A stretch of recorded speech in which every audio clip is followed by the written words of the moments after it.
Hello ਜੀ, ਇਹ ਚਾਨੀ ਬਾਬਾ ਪਾ ਰਿਹਾ ਜੀ ਖਾਣੇ।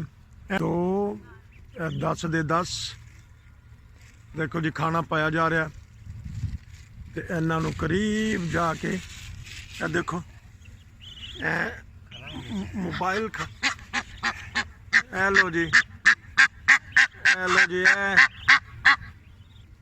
ਅੱਜ ਫਿਰ ਤੁਹਾਨੂੰ ਦਿਖਾ ਦਿੱਤੇ ਨੇ ਕਿ ਇਹ ਦੇਖੋ, ਇਹ देखो शिप आ गया,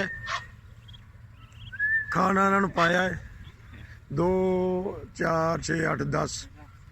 ये देखो, ओ देखो किस तरह